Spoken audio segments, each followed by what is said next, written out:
नमस्कार दोस्तों। एक ना सिंपल सा क्वेश्चन मैं आपसे पूछता हूँ। 2025 में जो ये प्री का एग्जाम होगा, मुझे ये बताइए कि इस एग्जाम को क्लियर करने में ना सिर्फ प्री बल्कि मेंस और इंटरव्यू क्लियर करने में आपके सामने ना सबसे बड़ी रुकावट क्या है? सबसे बड़ा जो ब्लॉकेड है, बाधा है, वो आपके सामने क्या है? सेम क्वेश्चन मैंने पूछा था, अभी ना इंदौर गया था मैं, और सेम क्वेश्चन मैंने पूछा बच्चों से, क्या मुझे प्रॉब्लम बताइए, सबसे बड़ी प्रॉब्लम क्या है? कोई बच्चा बोलता है सी सेट, कोई बच्चा बोलता है मुझे ये नहीं पता रिवीजन कैसे करनी है, कोई गाइडेंस की कमी बोलता है, कोई स्ट्रेटेजी बोलता है। लेकिन एक बच्चा ऐसा था, सौरभ, जिसका आंसर सुनने के बाद में ना मुझे बहुत अच्छा लगा। उस बच्चे ने, जानते हो क्या लिखा? उस बच्चे ने ये लिखा, सबसे बड़ी जो रुकावट है ना एग्जाम क्लियर करने में, मैं खुद हूं। क्योंकि देखो, मैं ही अपना बेस्ट नहीं दे रहा हूं, तो फिर मैं किसको दोषी ठहराऊं? देखो, सेम चीज मैं आपको बोलना चाहता हूं। कई बार ना बच्चे मुझसे मिलते हैं तो बताते हैं कि सर कुछ ऐसे नोट्स दे दो, कुछ एक्सक्लूसिव नोट्स, कुछ exclusive course, exclusive mentorship. Exclusive देखो कुछ नहीं है जो आपको सक्सेस की गारंटी दे सके। सिर्फ आप खुद हो। आप कैसे देखो एग्जाम की प्रिपरेशन में रिसोर्सेज को यूज कर रहे हो, कितने एफर्ट्स डाल रहे हो, कितना कंसिस्टेंट हो, उससे डिसाइड होता है कि आप एग्जाम क्लियर करोगे या नहीं करोगे। बहुत सारे स्टूडेंट्स ऐसे हैं, रिसोर्सेज नहीं होते, जितने होते हैं उनको भी इफेक्टिवली यूज करते हैं और सिलेक्शन ले लेते हैं। कुछ स्टूडेंट्स ऐसे भी हैं, सब कुछ है, पैसों की कोई कमी नहीं, बेस्ट से बेस्ट नोट्स, बेस्ट से बेस्ट कोर्स, लेकिन फिर भी एग्जाम नहीं क्लियर होता। क्योंकि देखो, डिफरेंस एक्सक्लूसिविटी में नहीं है कि कोई छुपा हुआ मटेरियल हमें मिल जाए, छुपा हुआ कोर्स हमें मिल जाए जिससे एग्जाम क्लियर हो जाए। ऐसा कोई एक्सक्लूसिव कोर्स है ही नहीं। ऐसा होता तो सबसे ज्यादा तो अमीर लोगों का सिलेक्शन होता, ब्यूरोक्रेट्स के बच्चों का सिलेक्शन होता। ऐसा कुछ नहीं है। समझ गए? डिफरेंस आप में है।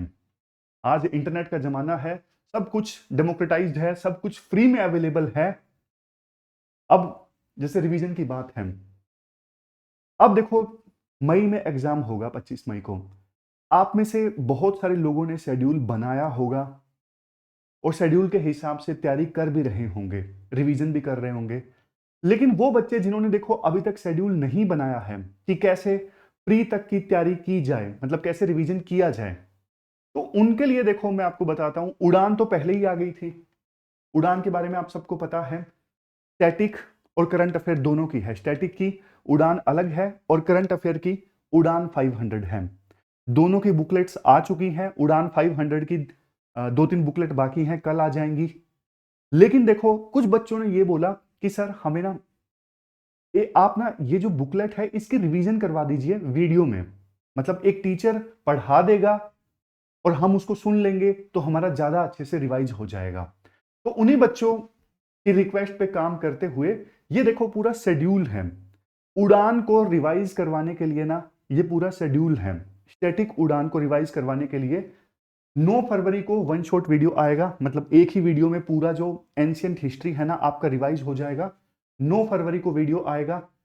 फिर 16 फरवरी को फिजिकल ज्योग्राफी, 23 फरवरी को पॉलिटी, 2 मार्च को मेडिवल हिस्ट्री। इस प्रकार से ये पूरा शेड्यूल है। लेकिन देखो, एक चीज मैं आपको बताता हूं। सबसे पहली चीज, ये सिर्फ रिवीजन के लिए होगा। देखो, आप अगर यूं सोचोगे सिर्फ वीडियो देख के हो जाएगा और पढ़ना नहीं पड़ेगा, नहीं, पॉसिबल ही नहीं है। पढ़ना तो देखो आपको खुद को पड़ेगा ही। वीडियो से सिर्फ एक रिकॉलिंग हो जाएगी, एक्टिव रिकॉलिंग हो जाएगी। जो आपने उड़ान स्टैटिक से पढ़ा है, अब आपको वो रिवाइज करना है जल्दी से, तो वीडियो के माध्यम से आप रिवाइज कर सकते हो। और चूंकि देखो ये एक निश्चित शेड्यूल है, तो आप इसी के हिसाब से, जिन बच्चों ने नहीं बनाया शेड्यूल रिवीजन के लिए, तो उनके लिए ये शेड्यूल है, वो ये फॉलो कर सकते हैं। बाकी तो देखो आपने अपने हिसाब से बनाया है, पर्सनलाइज्ड, वो सबसे बेस्ट है, उसी को फॉलो करिएगा। इसको थोड़ा सेकंड अल्टरनेटिव के तौर पे रखिएगा। समझ गए? अब इसके बाद में क्या है, उड़ान 500, जैसे मैंने आपको बताया, इसमें क्या होता है, लास्ट 500 डेज का करंट अफेयर होता है, लास्ट 500 डेज का। तो इसकी भी देखो ज्यादातर बुकलेट्स आ चुकी हैं। 7 फरवरी कल 3 बुकलेट्स और आएंगी। लेकिन कुछ बच्चों ने बोला कि सर इसकी भी हमें रिवीजन चाहिए, मतलब वीडियो के माध्यम से अगर हमें ये मिल जाए तो फिर हमारी एक्टिव रिकॉलिंग हो जाएगी। तो फिर देखो, बच्चे ही सब कुछ हैं, जैसा बच्चा बोलेंगे वैसा ही होगा। तो ये भी आएगा उड़ान 500। हाँ, एक चीज मैं आपको बता देता हूं, ये जो उड़ान 500 है ये ओनली आईएएस यूपीएससी चैनल पे आएगा, और जो ये उड़ान स्टैटिक है ये वाला पीडब्ल्यू ओनली आईएएस चैनल पे आएगा। जिस चैनल पे अभी आप वीडियो देख रहे हो ना, उसी चैनल पे उड़ान की स्टैटिक वीडियोस आपको मिलेंगी ये सारी। लेकिन उड़ान 500 की जो वन शॉट वीडियो है वो आपको मिलेगी कहां पे? ओनली आईएएस यूपीएससी चैनल पे।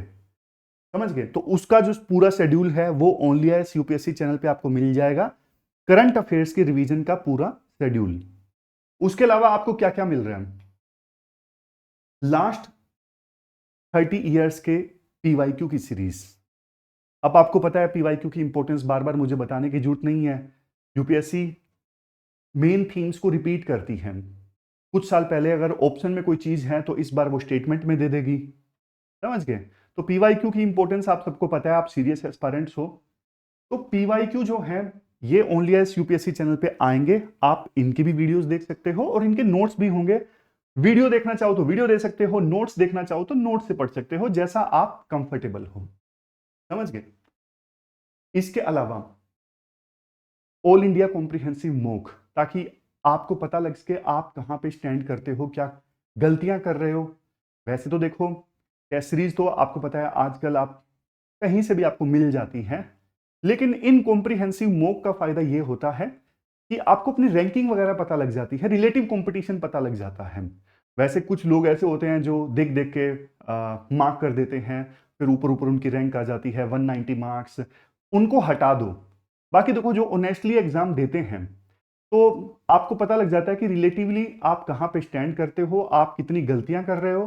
तो ये कॉम्प्रिहेंसिव मॉक तो आपको देने चाहिए, ना सिर्फ पीडब्ल्यू ओनली है इसके, दूसरे जो इंस्टीट्यूट्स के होते हैं वो भी आपको देने चाहिए, क्योंकि जितने वैरायटी आप कॉम्प्रिहेंसिव मॉक की टेस्ट लोगे उतना ही आपकी तैयारी ज्यादा अच्छी होगी। मतलब ये तो मैं जरूर बोलता हूं, अलग अलग इंस्टीट्यूट के जरूर ट्राई करने चाहिए कॉम्प्रिहेंसिव मॉक। तो एक पहला जो कॉम्प्रिहेंसिव मॉक होगा 23 फरवरी को है ये 20+ अलग अलग सिटीज में होगा। फिजिकली अगर आप दे सकते हो तो जरूर फिजिकली दीजिए, उसका ज्यादा फायदा है। नहीं जा सकते तो ऑनलाइन दीजिए। फिर देखो एक मार्च में भी होगा, अप्रैल में भी होगा, मई में भी होगा। इनकी डेट्स जो हैं फर्दर आगे आपको बता दी जाएंगी। समझ गए? अब इसके अलावा और क्या क्या है? और देखो क्वेश्चन बैंक है। क्वेश्चन बैंक आपको याद होगा 2 साल पहले ना एक प्रयास बुकलेट निकाली थी पीडब्ल्यू ओनलीएस ने, जिसमें इंपॉर्टेंट क्वेश्चंस थे। मतलब ऐसे क्वेश्चंस जो काफी कंसेप्चुअल हैं, पूरे क्वेश्चन से ही कंसेप्ट रिवाइज हो गया। तो इस बार भी पीडब्ल्यू ओनलीएस ना ऐसी बुकलेट रिलीज कर रहा है प्रीलिम वाला, जिसमें क्वेश्चंस होंगे और आंसर्स तो ऑफकोर्स होंगे ही। मतलब ऐसे थोड़ी ना क्वेश्चंस देके छोड़ दिया जाएगा। तो ये प्रीलिम वाली बुकलेट्स होंगी, क्वेश्चन बैंक होगा, इंपॉर्टेंट क्वेश्चंस हैं, आप ट्राई कर सकते हो, रिवीजन कर सकते हो इस क्वेश्चन बैंक के माध्यम से। और सब कुछ है marks booster series. Marks booster में क्या होगा? Important data and facts, national park, mapping. तो ये मार्क्स बूस्टर सीरीज में 8-10 बुकलेट्स होंगी, जिनसे प्रीलिम के जो मार्क्स हैं कुछ इनहेंस किए जा सकते हैं, जैसे मैपिंग है, हिस्ट्री में टाइमलाइन है, नेशनल पार्क्स हैं, वो सारी चीजें हैं। कुल मिला के देखो आपको एक चीज बताऊं, अब बोलने को देखो ये फ्री है, लेकिन आप अपना टाइम तो इन्वेस्ट करोगे ना। फ्री दुनिया में कुछ नहीं होता, आप अपना टाइम दे रहे हो वही बहुत है।